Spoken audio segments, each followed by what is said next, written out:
My name is Merissa Marcuccella, and I've really been fascinated by the human potential and also just all forms of natural healing since a young child.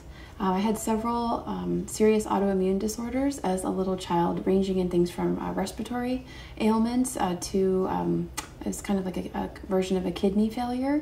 So in that illness, we saw a lot of alternative treatments, and that's kind of the basis of what I do today.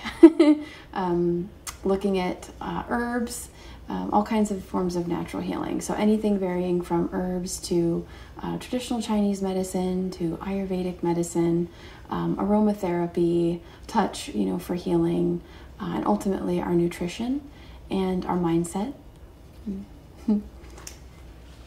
So you said it was lung and kidney, yes, right? Yeah. So what did you find to help you with those issues?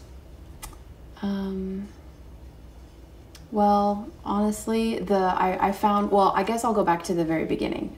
So I had a lot of ailments as a child, but what I found in the most serious of these ailments, I received what I like to call a transmission, if you will, or a download.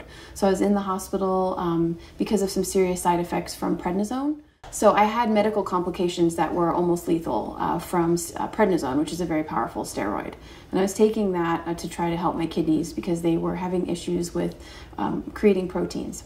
So I received a transmission in the hospital, and I was about 9 years old when this happened, about the root of disease and illness being mindset and emotional in nature.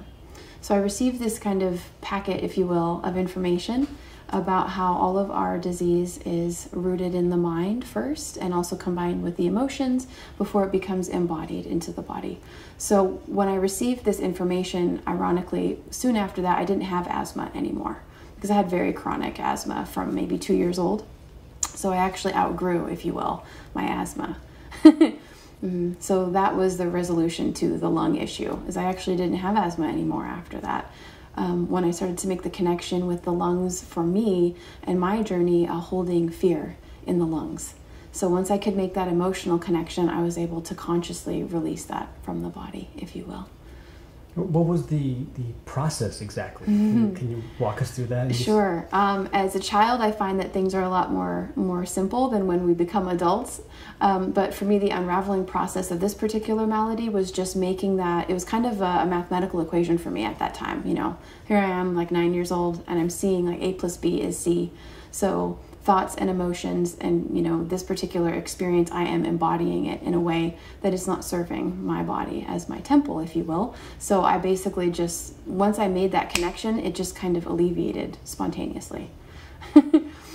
Was there someone that guided you through this to help you? It's hard to explain, but it was kind of intuitive guidance from within, if you will. So some people like to say guardian angels. I never saw anything externally, but it was just a very strong, we have free will, we can choose how we create our experience, and there's kind of a formula of, thought and emotion creates a physical manifestation, and they're all just patterns of being. So when we choose with mindfulness, we can really consciously create our experience. And with health, I find that to be very profound and very powerful information for people to know the power of the mind to heal the body. Were you going through like traditional medicine before you came upon that? Like, how did you... So when I was little, and I had this kidney disorder that I had is called nephrotic syndrome. And originally we were doing a combination of Western and naturopathic medicine. So I was taking the high doses of this steroid prednisone. And that's what actually ended up causing an issue. It created a blood clot. So that's why I was hospitalized, because basically one of my lungs was blocked from oxygen supply by this blood clot. But in tandem with taking this medication until it got to this dire of a situation, because I was taking mega doses of prednisone for about 1.5 years until it got to this point. But we were also doing acupuncture and seeing a Chinese herbalist. So from a very young age, working with alternative remedies and really feeling the differences in the body. I could feel when I had acupuncture for the first time, I could feel the meridians. I could feel the energy spiraling open in my body and how that would relieve maladies from the body. So in the beginning, yes, it was mostly Western conventional, but fringe, you know, with traditional Chinese medicine as well. Because I grew up on the big island of Hawaii, so we were lucky at that point in time. These things were still relatively new to mainstream, you know, relatively. So we had a lot of really neat practitioners locally that were able to seek help from. Yeah. So how many treatments for the acupuncture, and what do you take from the herbalist? I don't remember the herbal formulations, unfortunately. I just remember that they were very strong and they had particular unpleasant flavors and scents. But yeah, so unfortunately I don't remember because I was so little, you know. So yeah, I'm sorry. I don't really remember how much that I received. I just remember that I was doing a combination of, you know, Chinese medicine and then still taking the Western medicine. But then I had that side effect of the blood clot. So it's a pulmonary thrombosis is what I had in the left lung. And I had to be air ambulanced to the next island, to Oahu, to a specialty hospital, and had more alternative experimental therapy there. And what's interesting about that part of the story is that there was an Indian heart specialist who was the one, because they were trying to determine how to remove the clot. So they could either surgically remove it, which was pretty scary, or try an adult blood thinner. So this particular doctor, you know, thought outside the box, thought, well, rather than do something as extreme as surgery, let's do this blood thinner. So that's what actually dissolved the clot within 2 weeks. But so I'm in the hospital for 2 weeks, and then I received this transmission of how we create disease. And that part of my mission, if I were to choose it, because we have free will, we can choose whatever we like. There's no judgment in our choices. But if I were to choose to share this information, that is what I had originally signed up to do.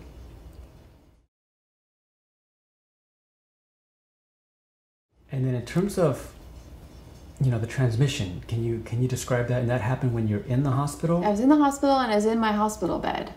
And there was a German priest who would come in and visit me, a woman. And she would come in and visit me, and she gave me a postcard that had like a stained glass archangel on it and a journal. And so I was just journaling. And then I just remember I was just in the bed and I just heard I was being talked to by somebody, and maybe the higher self, maybe the soul aspect of myself, maybe a guardian angel. It's just hard to say, but it just really resonated as truth. And it was kind of this activating moment of, oh, so I've made these choices, you know, in my life, and it's led to this illness. So now I know the formula of how to choose, and you can either choose suffering and illness by having bad habits, you know, or holding negative emotions within the system and the psyche, or you can choose the opposite of that and have health and longevity. And it was a very palpable transmission. And so when I left the hospital, I came home and I wasn't interested in dolls anymore. I wasn't interested in any things that a little girl would usually be interested in, because in that transmission I realized that we're a lot older perhaps than the biological system or this particular incarnation, if you will, presents. So I felt like, oh, I'm actually very old. I felt like my soul was very old, and I kind of had this stoic, serious, like I have a mission to share this with people, this information of conscious choice. Mm-hmm. Do you think you were able to get that transmission because you were in a state that you were calling out for healing? That's a really good question. I mean, you know, growing up on the big island of Hawaii, it's a very mystical, magical place. The energies are different there. So my upbringing was very mystical and magical. So I feel like I engaged with, I don't know what you want to call them, but elemental energies, because I was outside in nature a lot. So there were spirits around in the nature, in the flora and the fauna. So I don't know. I felt like I was pretty unaware of the fact that the situation was dire, that it was a near-death experience. In that moment, I didn't know that because my parents purposely kind of kept a calm, you know, ambiance about it. So I think that calmness was really important, because if psychologically I had known that I was near death, then that may have been a really not a good thing, you know, speaking of the power of the mind. So no, I wasn't really, I was just in a calm, just being present state. Mm-hmm. Well, how can other people who were, you know, going through a certain health crisis, I mean, do you have any recommendations that they could tap in? I definitely do. I definitely do. So part of what I learn and I love to share is heart-centered consciousness. heart-centered being, and learning how to get into these places deep within, because all of the answers are truly deep within once we can remove whatever obstacles we may experience. Obstacles can be our belief system, patterns of thinking, being really busy and preoccupied, having a to-do list, so ultimately prioritizing the awakening process. But my tip would be to go within and try to, quiet the mind, maybe close your eyes and go and imagine yourself like you're sitting in the heart space, like it's a seat, and ask the questions. And if you ask earnestly and you're listening earnestly, you'll get your answers.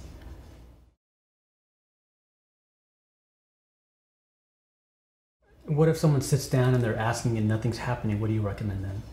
Maybe trying some breath work, something to help them come into the present, maybe making a ritual space out of it. If they light a candle, if they have a particular a hero or a mentor or something that reminds them of the divine, maybe a crossed over relative, something that helps them find a connection that's more metaphysical, to help them to expand the immediate physical surroundings and tap into something meta, right? Just above reach, but it is within reach. It's just a concept. Mm-hmm.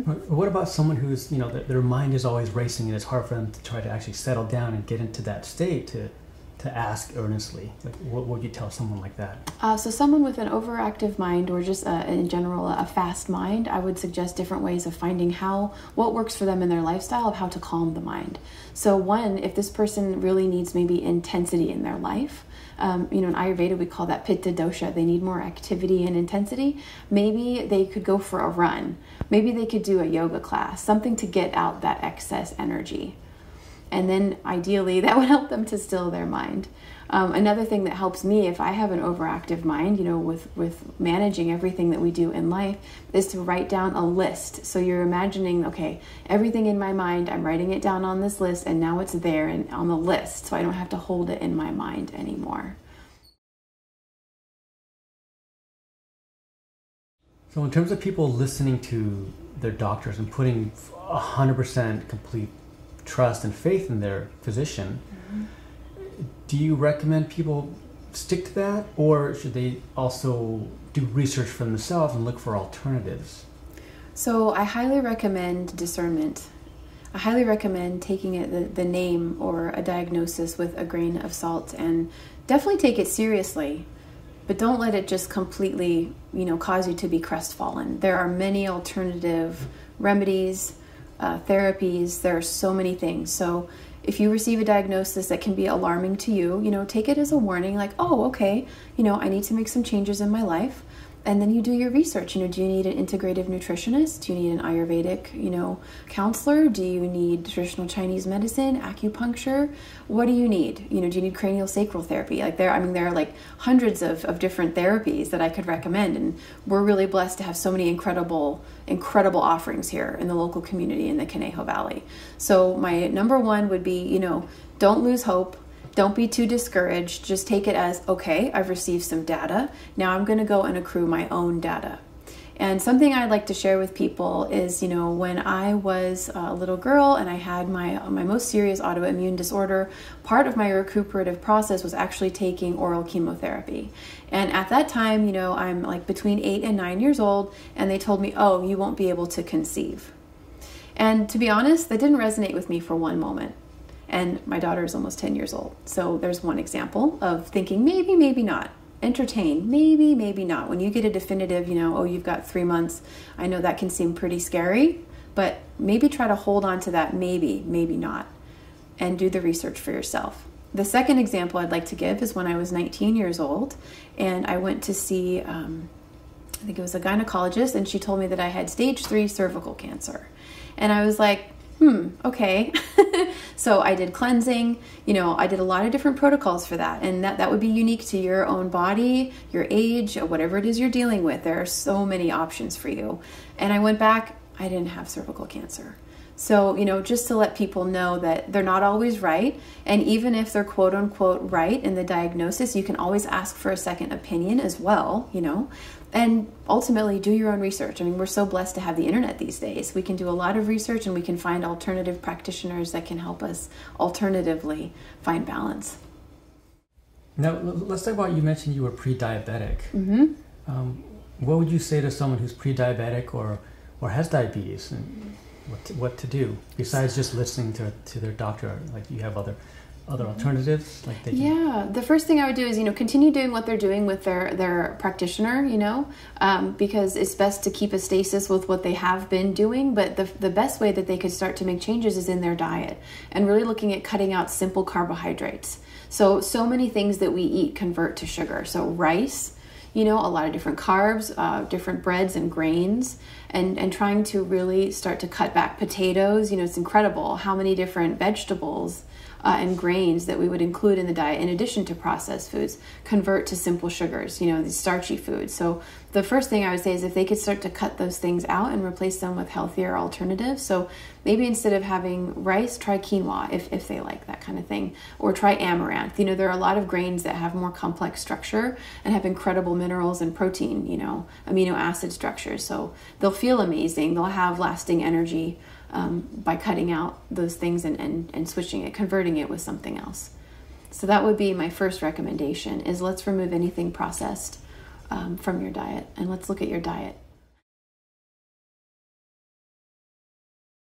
You're touching upon food. What do you recommend people eat? So I'm a little old school, and I recommend, as much as you can, making your own food, avoiding processed and packaged foods, looking at the sourcing of the food and really the nutritional quality of the food. We kind of want to eat the rainbow, so more fresh produce, local if we can, local produce. And I would say, as if it's not in a box, try to avoid things in boxes if you can, on so many levels, because there's more nutritional content in something that is fresh, and then you cook it yourself and what went into it. You can really control, if you will, all of the different additions to that. And you can spice it accordingly to aid your digestion. Yeah. But what would you say to someone who grew up in a household and all they ate was from boxes, and the family didn't cook fresh foods? Okay. So some people, well, I guess first what I would say is, how do you feel? Depending on the person's age, of course, but what are your energy levels like? Are you experiencing any physical maladies right now? Are you experiencing lethargy? From an Ayurvedic standpoint, we ask people, how's your digestion? What's your elimination like? Because that gives us a good indication of health. If someone isn't moving a lot through the system, then that lets you know that there's stagnancy.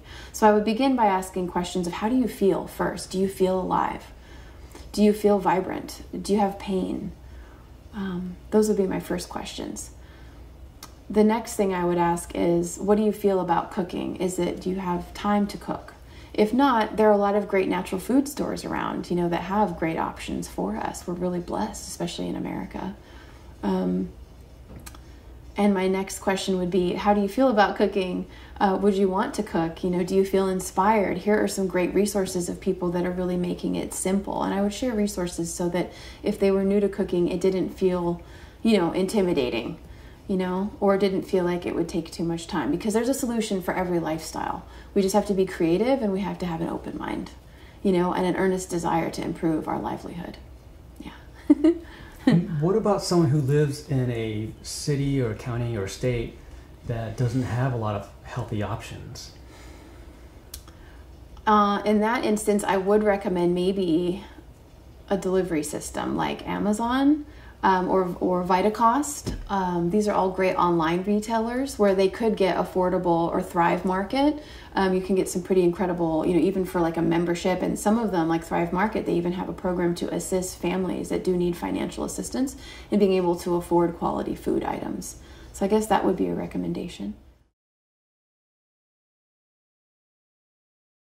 You have this thing called mindful consumption as a practice. Yeah. Can you talk about that? Yeah, this kind of goes along with the quality of the foods.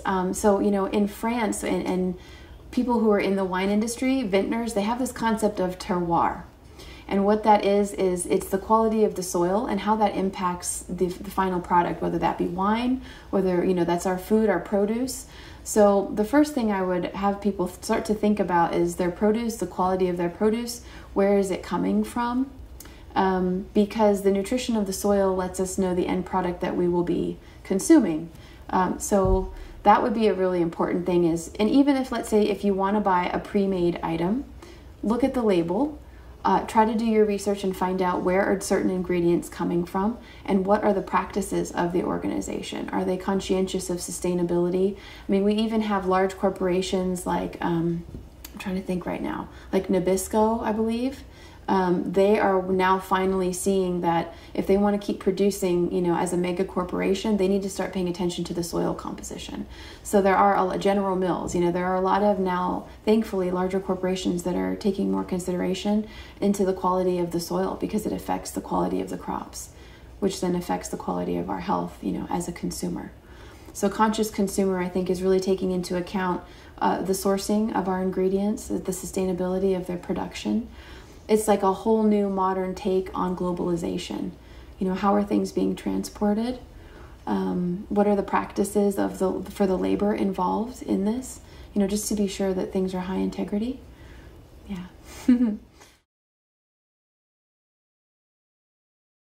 I rarely hear anyone talk about soil. Mm-hmm. Yeah. Can you go into more depth with that? Yeah. One of the things we're seeing now, here's an example. A lot of people that have mostly plant-based lifestyle are having to supplement their diet. And there's nothing wrong with that. We must supplement the diet. But the reason that we're having to do that right now is because the soil is leached. We're not really doing proper rotation in crops, in conventional agriculture. So we're finding that, a lot of the vegetables maybe 50 years ago, 100 years ago, had a lot more of whatever they're renowned to have. So for instance, there have been studies like oranges hardly have any vitamin C. Orange juice hardly has any vitamin C anymore. So that's something really to take into account, is the soil quality. And one of the most important aspects of our soil, although there are so many, it's a very intricate, chemistry with our soil, but is magnesium. And if we look at the health trends, maybe the last, I would say, 30 to 40 years right now, we're seeing a spiking increase. It's staggering in neurological degenerative disorders. And it's due to a lack of magnesium in our foods.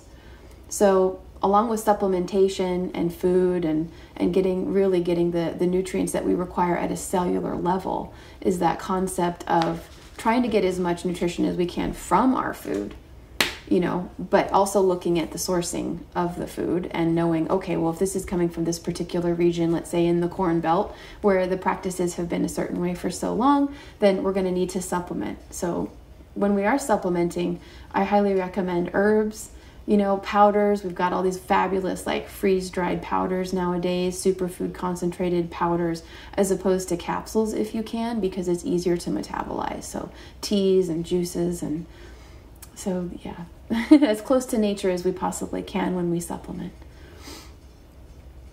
So, in terms of magnesium, why is the soil low on magnesium now? That for whatever reason, it's just the practices that they're just not being as mindful as they can. And it's because the old paradigm way of conventional agriculture and mass production on any level is the bottom line. So they're kind of neglecting one of the most important key and yet subtle aspects of their productivity, which is the soil health, to be fast and to rotate crops more quickly and to get more mass out there. So that's really the main reason, is trying to increase, their profit by producing more, rather than taking time to maybe rotate those crops or tend to the soil first. Re-nutrify the soil, use a natural fertilizer or composting. Conventional agriculture really isn't doing a lot of those things. Do you mean the companies are maximizing the use of the soil too much? Yeah. And what is an ideal process then? I think it's too specific. It's a little bit beyond my scope of knowledge. I just know that they're lacking. They're lacking in the nutrition that they would need. Mm-hmm. Okay. Mm-hmm. So you mean to refertilize it, that they should use a different process and not tax it so much. Exactly. Okay. Yeah, because it's very thin. It's just hanging on. The topsoil isn't what it used to be. It's not very rich anymore. Okay. Mm-hmm. Okay. What would you say in the past, like the percentage of nutrients that would go into the food versus today? What's the percentage?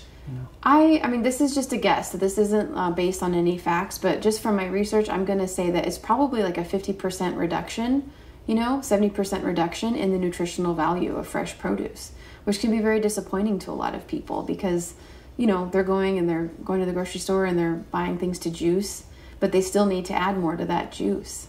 And one of the ways that we're seeing this is if you go online and you're looking at people with particular lifestyle patterns of dietary, you know, and they're very strong systems, we're seeing that they're having to change their diet because they're not getting enough of, let's say, B12 or silica or different things that they're needing. So some people, you know, their teeth are falling out or they're losing hair or they're having menopause early. Different signs that we're not getting the nutrition we need because the body is aging more rapidly. Okay. So you're saying that in terms of supplements, they actually do help. Yeah, I would just say look at the quality of the supplement. So definitely check out the company and what's their processing, you know, where are they sourcing their materials from, what's their processing and their manufacturing practices, are they following best practices, making sure that things aren't, you know, cut with other bizarre substances like lead or different things, and just going as close to nature as possible. So my favorite would be herbs, you know, different herbs that we can get, herbs and roots and barks and powders and things like that, dried things. Yeah, that's just my personal preference because for me, I notice that I'm able to absorb them more readily, or liquid tinctures, things that are much more easy for the body to break down.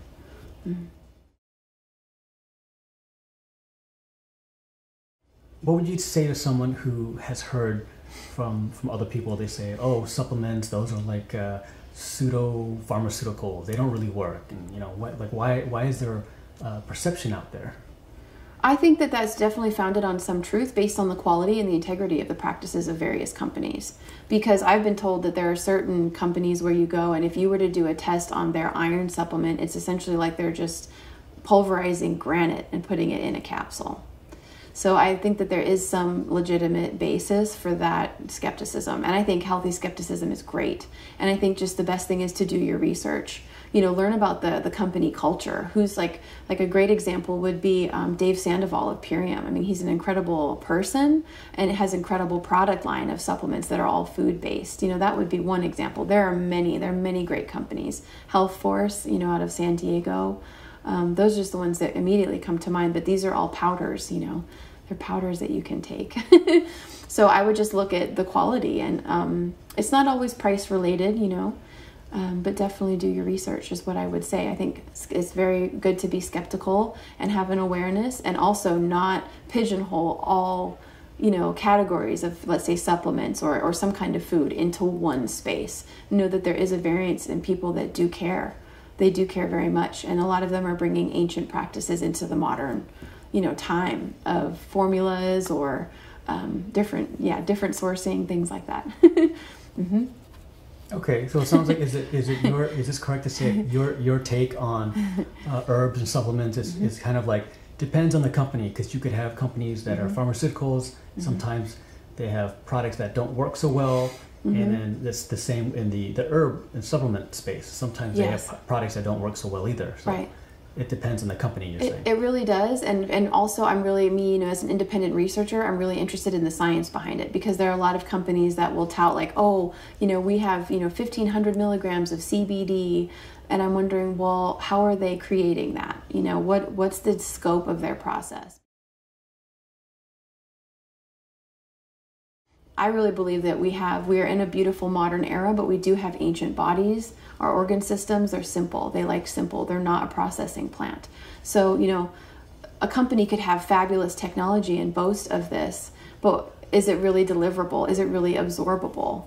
And how are they doing it? Is it an isolate? And so for me, that's my issue with the pharmaceutical companies, is that they're not really working with the wholeness of the plant.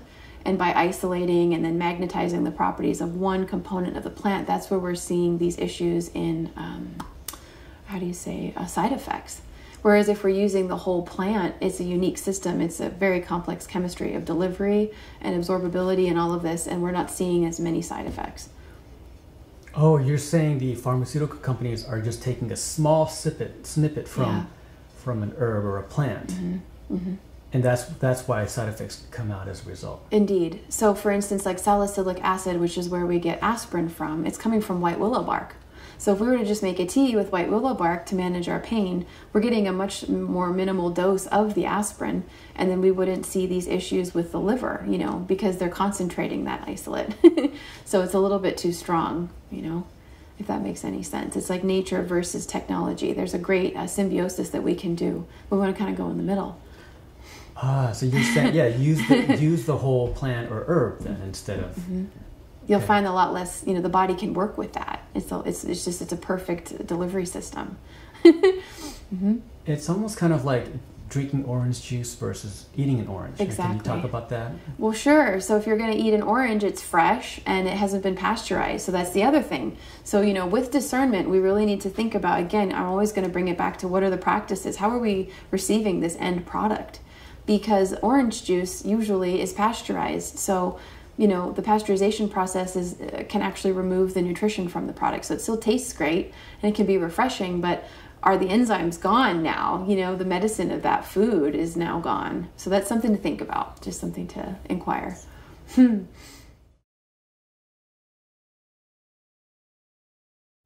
What would you recommend in terms of eating? Should people pay attention to their background, their culture?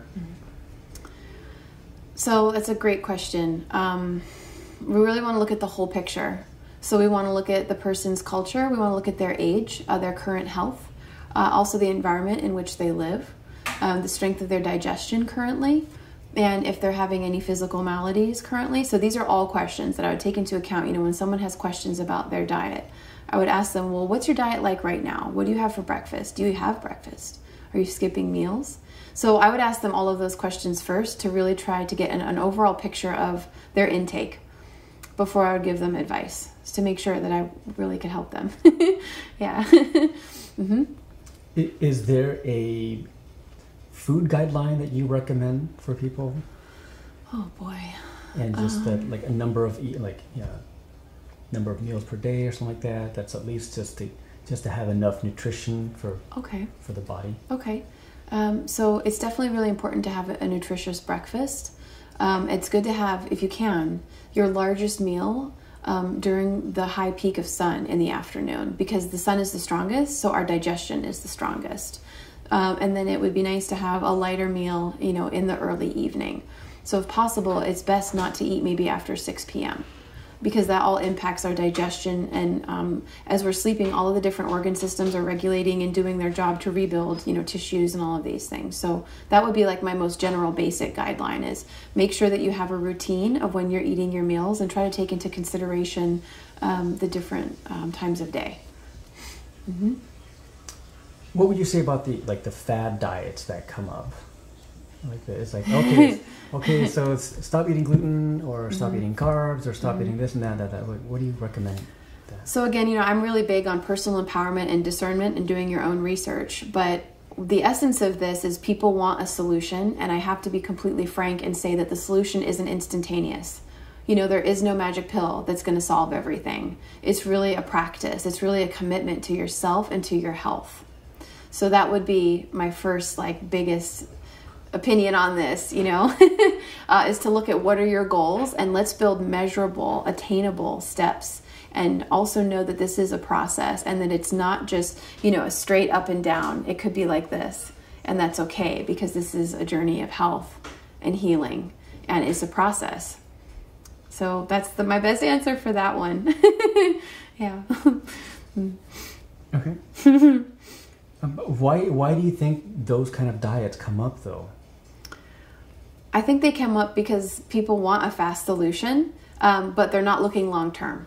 So we could have great results from doing some kind of a fad diet, or let's say a particular stimulant herb that reduces our appetite, but we're not looking at the underlying basis for the imbalance. So let's say, I'll use myself as an example. I can be a stress eater.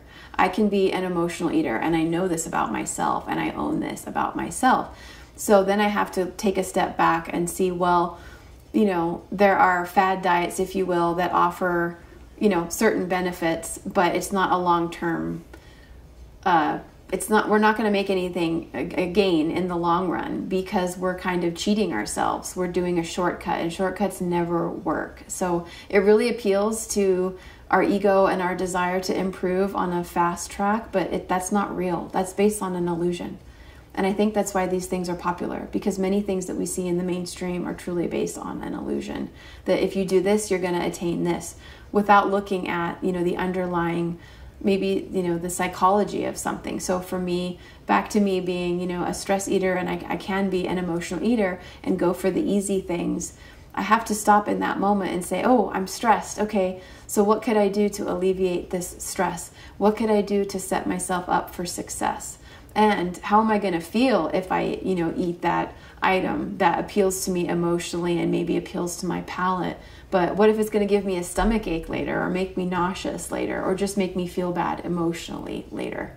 So that's what I have to say about the fad diets, is that they have a lot of mass appeal, and there's a reason for that. But I would say this is kind of a manipulative, playing on people's emotions and their desire, maybe even their lack of confidence, lack of self-confidence. So I'm not a fan.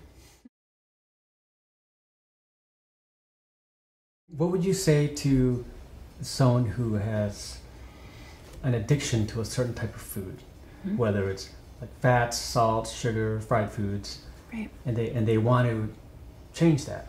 Oh yes. So one of my biggest passions, because I love food so much, I grew up in a restaurant, a French and Italian fusion restaurant. I've been a foodie my whole life.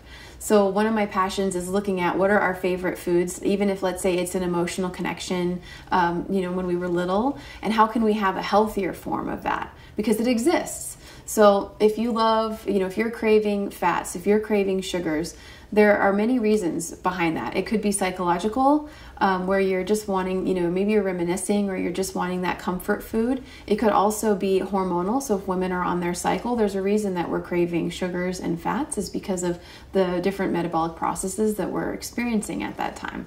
So I would, I always invite people, well, what are you experiencing right now? What's going on for you right now? And let's find a healthy alternative, so you feel so luxurious and self-indulgent, but it's serving you. It's serving the body system rather than taking from it.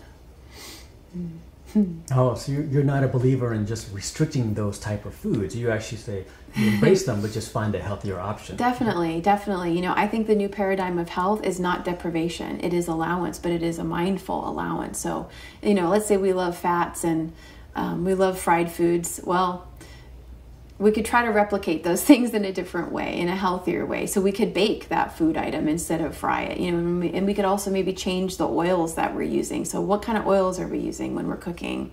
Maybe we could have an avocado, instead of whatever maybe that more fatty alternative would be, because it's still a fat, and there's a reason we're craving a fat. We also have to think, there's so much fear of fat and sugar, in our dietary system right now. But really it's like, well, what kind of fats? There are many. We can't put them all in the same, category, because they serve in many different ways and they're metabolized in many different ways. So, one thing to take into consideration when we're looking at fats and sugars is our cellular processes and our very genetic and cellular makeup. Our brain is made of fat. Our skin is made of fat. So many of our organ systems and tissue systems require fat. So we want the right ones, nuts, right? Really good quality oils like avocado oil or olive oil. And then sugar, we need sugar. Similarly to plants, how we convert energy into sugar, everything that we're eating is turning into a sugar or an amino acid, which is a protein. Even fats break down into these things. So when we're really looking at our cellular process, how do we build more bone and, and blood and our organs and all of these things? Well, we do need sugar. It's just look at the right kinds of sugar. Look for non-processed kinds of sugar. Can you talk about what you mean non-processed kinds of sugar? Yeah, so my personal favorite that works really well for my own constitution is maple syrup. And there are many kinds of maple syrup. The gradient scale used to be A, B, C, and D.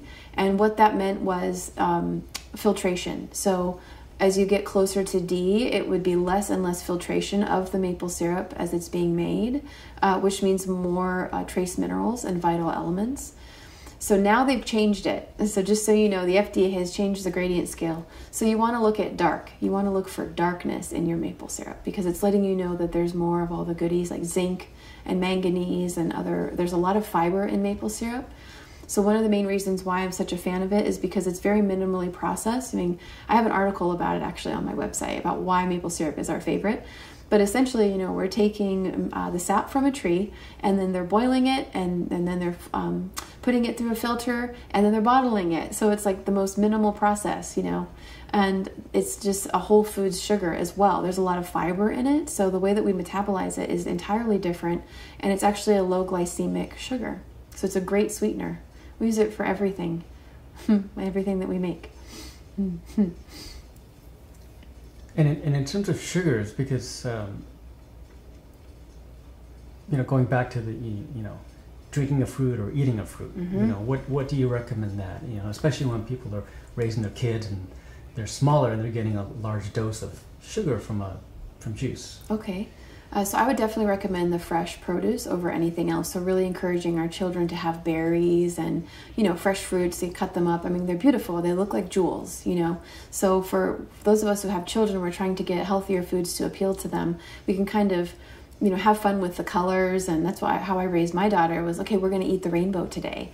And just looking and kind of also giving them the power to choose the fruits so that then they feel like they are getting to have some power of picking what they want to eat. That's a big one because when you're working with the ego of a child, it's like, oh, well, you give them a little bit of power so they can choose this or this. And then they're making a healthy choice regardless, but it's also feeding their sense of empowerment, you know, in that decision. Another thing to take into consideration is we don't need a lot of sugar. We don't want to eat a lot of sugar. So it's best to get it from fresh fruit, or a good treat would be dried fruit. So for me, whenever I have like a candy craving, if you will, I love dried mango. I love it. It's just a great, and it satiates, or dates. It satiates that like, oh, I kind of, you know, I would like to have a little sweet treat right now, but it's just a dried fruit. But another thing to take into consideration, and this is something I work with my family, is looking at the qualities of the foods to make sure, I explained to my daughter, look, we're building blood with this. If we only have sweet things, because she could gravitate towards more fruitarian, you know, practices. So I explained to her, well, if we only have sweet, we're going to have a blood sugar drop. So if we're going to have sweet, we also have to have a protein, and we also have to have a bitter. And bitters are something that's overlooked because they don't have as much palate appeal to us, you know, as sugar and fats and all those kind of more decadent things. But bitters are extremely important for cleansing and supporting all of our organs. So in terms of the palate, what do you say to someone who tends to satisfy their palate much more and maybe not see food as fuel for the body? So I can totally relate to indulging the palate versus really thinking mindfully about the body. And that's how that goes into so many of the things that I do professionally, of bringing a mindful product, you know. So we really have to just look at how long can we sustainably just indulge the palate. Because maybe the palate just wants cookie dough for 3 days in a row. But how good are we going to feel? You know, can we get up to go to work the next day? So it's really a thing of willpower, you know, and taking a kind of a mature and self-discovery kind of stance on how we're doing things, and really committing, you know, to it as a discipline. And again, you know, when we look at our dietary regimen, it's not about, It's not about restriction, because that kind of sets us up for failure. If we're putting too many rules and we're not having enough fun, it really doesn't set us up for success. So I would just really ask the person, you know, when you indulge your palate, how do you feel? How do you feel like kind of a distended, you know, abdomen, and it's uncomfortable? You know, are you having, you know, gastrointestinal upset? Like, are you having excess gas from maybe there's a particular ingredient in your food, and that can be very uncomfortable. You know, so are you having a reaction to that? Just indulging the palate.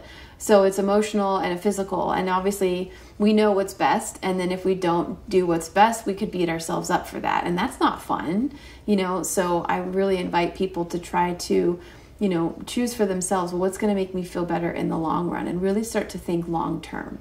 And again, it's not about deprivation. There's a way to indulge your palate healthfully, with really clean alternatives that make you feel great and energized and proud and vibrant, to live a fulfilled life.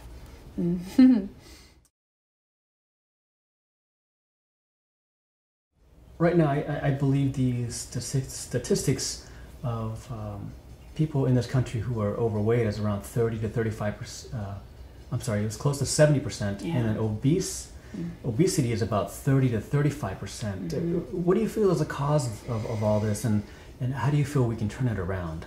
So I would really say that it's the processed foods. We have a lot of like hydrogenation. We've got the corn syrup. The body doesn't know how to metabolize these things. So we're seeing, little children that have all silver teeth because they're drinking soda, even like 3 years old, 5 years old. And it's just really sad to see, their teeth are in such a bad condition.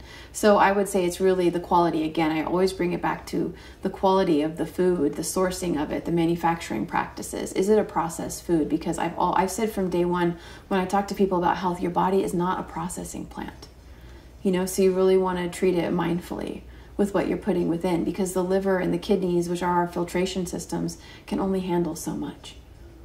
So I would start by really being discerning, reading labels, starting to learn that, the food industry as a whole is very savvy. And when they realized that, we started to realize that the names of things meant certain things. So for example, MSG has many different names: autolyzed yeast extract, but before they just called it MSG. So you really do have to start to become a detective and really play a dedicated role in your household of discerning what's coming in, what's going into your pantry and your refrigerator. Because there are many different names for different additives, and that'll say natural, but is it really natural, or is that just part of the brand name? So we really have to get 2 steps ahead of the industry and really do our research. And I have a lot to say about, for those of us who maybe we do overindulge because we didn't know, education is a great piece for everything. So, depending on where we're from and what we grow up with, consuming, we may have to make lifestyle changes, and those can be challenging. It's a great source of dedication. But one thing I always want people to know is not to feel hopeless if they are overweight, if they're struggling with their health. There's always a solution. It's just dedication and really self-love. It's a commitment to the self to maintain and restore your health. Because when I was little, what the prednisone did to me was it actually had me, I really ballooned up, and I have pictures where I had like chipmunk cheeks, and it caused me to retain water. And it was difficult psychologically because I would look in the mirror and I'd be like, that's not me. Like, who is that person? Because I was dealing with the side effects of a really powerful, detrimental steroid. But thankfully, my mom was really dedicated to my health. So we exercised and we did like Cindy Crawford, workout videos and stuff. And we were really careful about my diet and watching my sugars. And because I was pre-diabetic and, a lot of things. But don't get scared by a diagnosis. Don't get scared by numbers. Everything can be brought back to stasis. The body is very powerful if we provide it with the right tools. It can bring itself back to a healthy stasis.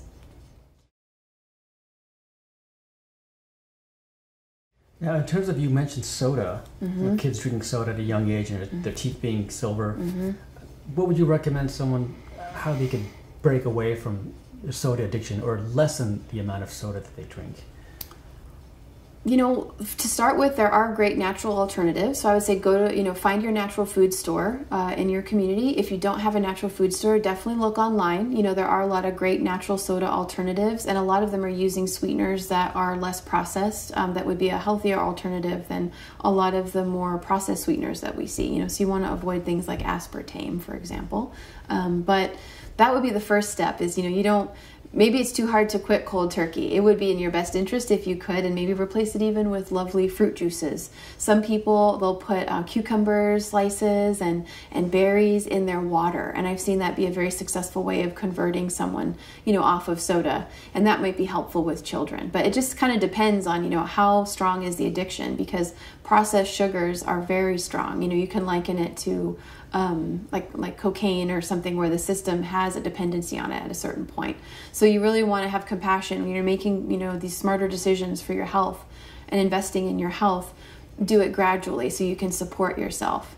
so that you don't, maybe have a regression or fall off the wagon, the more we can support ourselves. So I would say, juice, like fresh fruit juices. If you're lucky enough to have, a juicery in your community where they have those beautiful raw juices, I mean, they taste amazing, they make you feel amazing, and they're still sweet, So there are a lot of different ways we could wean ourselves off of the processed things.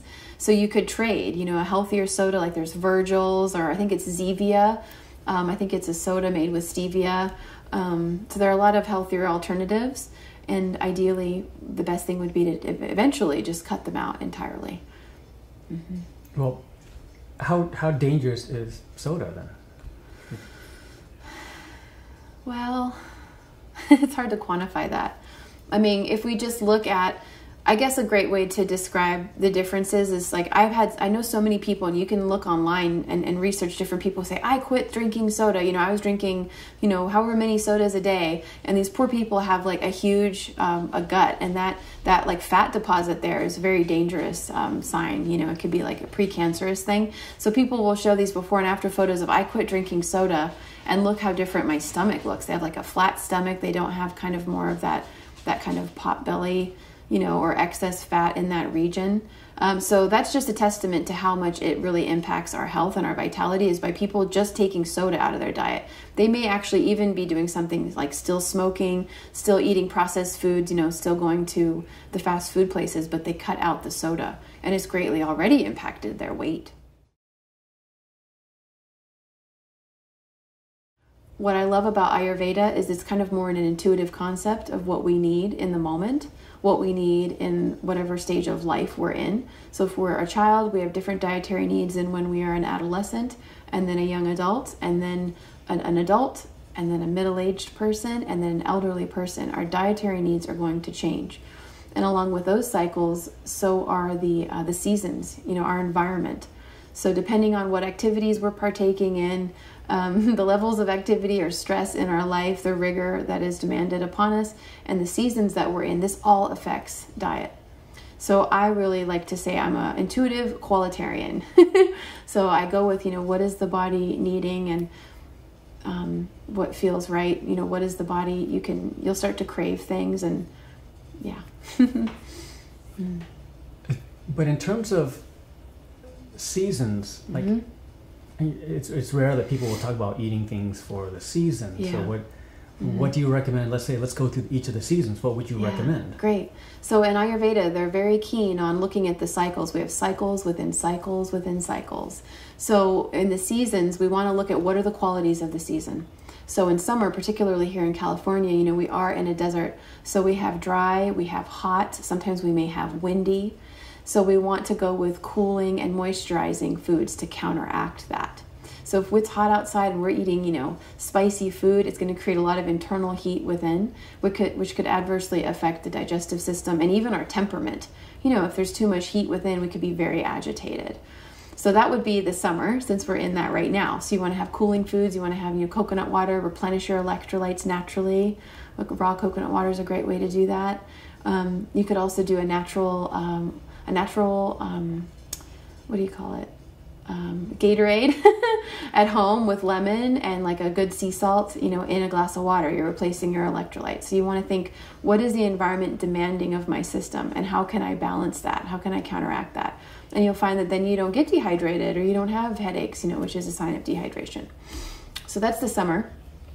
As we transition from summer into fall, we have still dry, but now cool and cooling. So we're going to start to crave more warm things, hot tea, hot soups, chai, different spices and different ways of seasoning the food that are warming to the system and strengthening the digestive fire. And winter, of course, this is all just California that I'm speaking of, but in winter it's cold and dark, usually. So again, we want to go with warming qualities, warming foods, warming spices, warm clothing, things that make us feel warm. And then as we transition from winter into spring, there's still some chill, but we start to have moisture. And you notice every year in the spring, as we're transitioning from winter into spring, a lot of people get colds at that time. They have more mucus. See, if you imagine, when there's a snow melt, what do we have? We've got moisture, we've got wetness, and So it's an interesting transitional period because we are going from a dry cold into kind of cool but moist and not quite warm and hot yet. So in the spring, then we highly recommend maybe watching your dairy intake and seeing how that affects your mucus, because you'll notice more mucus with more dairy intake, and that could impact your allergies. So that's another thing as we move into spring and we have all of the pollen. A lot of people have their allergies. So we recommend, well, maybe pull back on the dairy a little bit and see, do you have less mucus experience? Does it hopefully help you to not have allergies?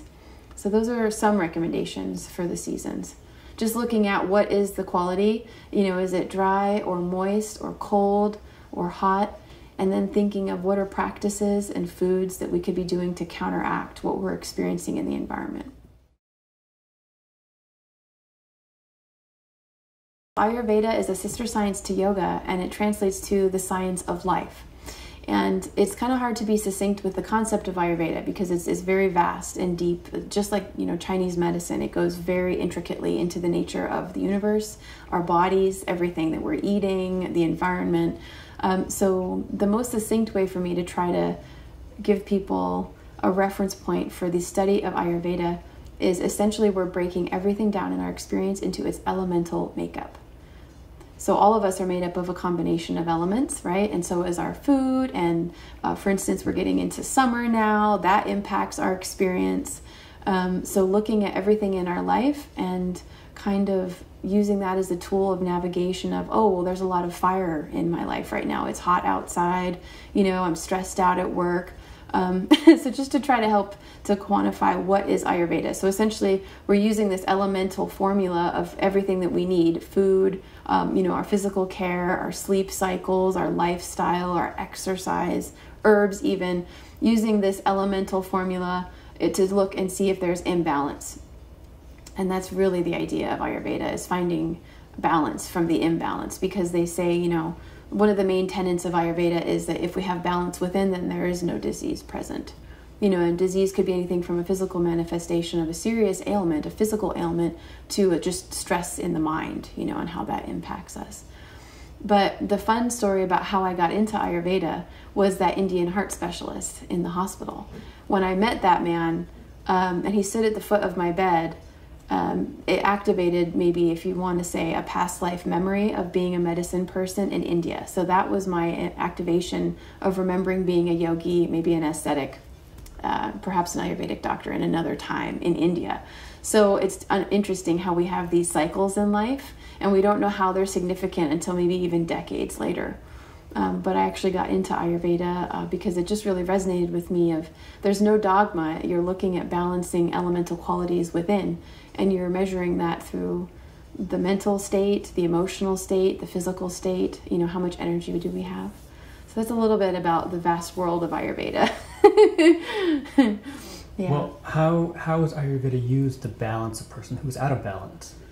So it's essentially, imagine if you are lacking a quality, then you know how to find that quality around you, whether it's through your food or maybe a mindfulness practice, or an environment, even colors. They also use color therapy, even different stones sometimes. They call it gem therapy. So ideally, the person would discover what is imbalanced within, and there are different ways of looking at that, whether you have a physiological symptom, like let's say someone has, we'll go with the fire theme because it's getting warm. It's a hot summer day today. So, let's say a person is prone to a gastric upset, they have heartburn, maybe they have stomach ulcers. So you start to think about, well, gosh, acid, right? What is that? In a way, that's a fire. It's breaking down our food. So someone may have excess stomach acid, which is causing a stomach ulcer. So then you look at the person's diet and you find out they love spicy food and they love fried food. So you're seeing that even in their diet, they have a proclivity for fiery, the qualities of oil, which is oily and fiery in their diet, and you see how that's impacting them physically. Then you look at the environment, and it's a hot summer day, and that can really make anyone, even the most calm person, could become agitated when it's really a gnarly hot day. So this person starts to see patterns. So Ayurveda is all about looking at the patterns.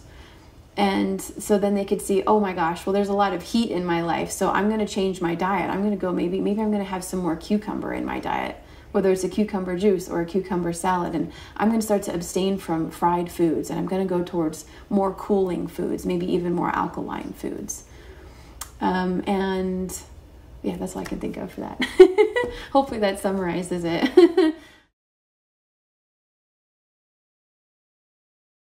My company is Integrity Cacao, and we specialize in raw vegan chocolates that are handmade. And most of our formulations are only 3 to 5 ingredients. I created these based on the palate experience from traditional chocolate. So when you have this like beautiful, luxurious French chocolate or European chocolate in general, there's a certain palate experience that you're getting, as well as kind of, the flavor profile. So they're all raw and they're vegan, and they don't have any additives or preservatives, and they appeal to someone who likes sees chocolate. That's how I formulate it, because part of my mission, with my own health journey of really learning about health and detoxing and all these different things, is to help someone have an indulgent experience that is so clean and pure, but it's reminiscent of childhood. It's reminding them of a more processed food, but made with completely simple ingredients. So we're using, it's organic fair trade cacao. It's sourced from Ecuador, and it's a very special, particular species of cacao. It's jungle harvested, so it's not coming from a farm. So when we talk about that concept of terroir, that's really how I'm starting at the base level. The foundational level of my formulating is the sourcing of all of the ingredients. So that everything can be therapeutic or medicinal in quality, but it just tastes and feels so amazing that, it's hard to believe that it's healthy, but we truly are doing our best to strive to make healthy chocolate for people. So we only use the cacao, and we use maple syrup to sweeten. We don't use any soy. So we do use cashew cream for some of our formulations for a beautiful, creamy, decadent texture. So they're low sugar and they're low calorie. And then we're using essential oils and spices or dried fruits to flavor. And so we have an array of palate experiences. So my background, again, a kind of a culinary background independently, because I grew up in a restaurant, and then I'm French and I'm Italian. But there are so many beautiful flavor profiles from all over the world that appeal to different people depending on their cultural background. So we have spicy, and we have a matcha, and we have one that's like a cookies and cream, for more traditional people, or for children, or a berry synergy. We have a chai with a lot of curcumin. We're actually putting capsules into the batch. We're opening turmeric extract capsules and putting them into the batch of the chocolate. And the last thing that's like my favorite piece that I'm really proud of is our manufacturing practices, is that, we're doing a very temperature controlled, low temperature manufacturing process. So they are really full of enzymes, as they should be as a raw foods product. So you'll find them in the refrigerator, and they don't have any stabilizers. And from an internal standpoint, our company culture, I'm very proud of it. It's a lovely culture. So we are mom owned and operated.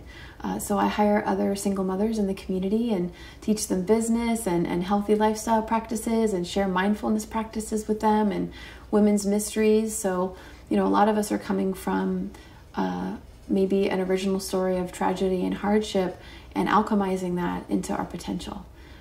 If you're local to the Conejo Valley or Los Angeles, we're in every natural food store around.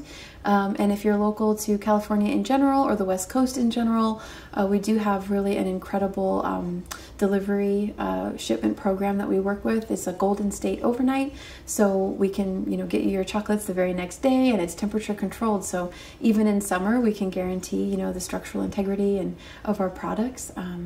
And, we're always here. We love questions. Go to the website, ask me any questions, DM me on Instagram. We love hearing from you. We love communicating with you. We're here for you. So the majority of mass-produced chocolate is actually slave labor, and it's children as young as 5 years old. So we honor fair trade practices. Part of the reason I chose the name Integrity Cacao is that I believe that that's a very deep and profound commitment to quality, to our consumers, to our sourcing, to the labor practices behind all of our suppliers, and how are we getting all of our various ingredients and materials. So the number one difference that I would like to proudly claim is the fair trade practices, which is very important. The second major difference is our manufacturing practices. So I worked at a local health food store from 2010 to 2013 and was just soaking up all things natural food industry. And I couldn't afford to buy the raw chocolate on the shelf because it's pretty pricey. So I started making my own. And in that time, I was learning about, chocolatiering practices and finding that they're actually changing the temperature up and down and all around. It's a little bit of higher temperature processing, which is altering the crystalline structure of the product to make it shelf stable for quite a long time. And I thought, well, what's that doing to the actual nutritional quality? So we have very particular regimens for how we process the chocolate. So they're a refrigerated product. So some of the main differences would be our sourcing and the rigorous quality and quality assurance of our sourcing, our manufacturing practices, and also our formulations. We're not putting any soy or any additives or alternatives, GMOs, grains into the cacao. So they're gluten-free, GMO-free, corn-free. We don't put any glycerin. So there's no stabilizers in there. So one of the things that we're looking at is where ingredients or products are being compromised for the sake of convenience, for the sake of shelf life. And from a business standpoint, that can be kind of a tricky decision to make because we do have a 60-day shelf life in the retail scene. But it's a very easy decision because the quality of the products, when people eat them, they feel incredible energy and just feel really good in many ways. They can feel the love in the product as well.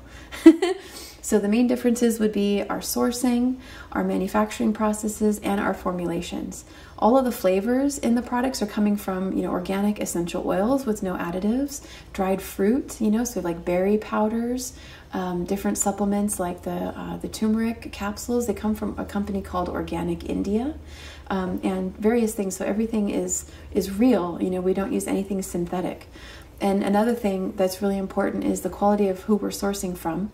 So we really look at the different companies and what are their practices, where is the product coming from on the planet, how is the earth being treated, where these different products are, maybe being cultivated or farmed from. So we're really looking at, big picture, all the way down to the end product, which is you, the consumer, hopefully just loving what we do, savoring what we do. And internally, also our company culture, we're very proud of that. It's a very mindful company culture, very progressive.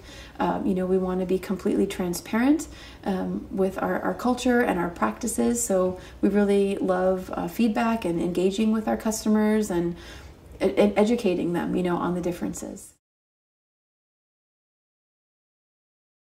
Well, let's talk about what you mentioned, being conscious in terms of business, ethics and transparency. Can you share about that? Yeah, I love that. I'm really passionate about, conscious business and the new paradigm of business. So, the old paradigm was kind of maybe boxed in a little bit linear, only looking at the bottom line. And what's affected by the bottom line? A lot of times when companies cut corners, that impacts their quality of their products, maybe even the quality of their customer service and the retention or general overall happiness of their employees. So our company culture internally, we're looking at this as a family. We employ people in the community that may come from disadvantaged backgrounds but have a deep desire to improve their status, contribute to the betterment of society. So that's how we look for our hires, and we have internal training programs and mentorship programs to help these people. So it's not just a job for them. So nothing is face value. That's really the new paradigm of business. It's conscious business. It's multidimensional. So it's not just, plug in your time card and go on autopilot, do your job and leave. People come in here, it's a communal vibe. We take care of one another and one another's children, and we take that back home and it trickles down into the community. Another really important best practice for conscious business is to me, the ultimate success of a business is how are we supporting and giving back to our local community? How are we improving it from where we found it? So that's really important as well. The old vision of the pyramid, right? What do we think of when we see that pyramid? Well, there's an apex at the top where it's a single entity that's benefiting from a lot at the base. So my concept of the new paradigm of conscious business is that we're turning that pyramid upside down, and we have a point of creation, which is the intention of the company. And in all ways, what is the intention from a business standpoint, for the consumer experience, the internal employee experience. So we have a single point of creation, which is the intention behind why we do what we do, and that it impacts everybody. So the pyramid is upside down. It impacts everybody, and everyone benefits from that original goal. Yeah.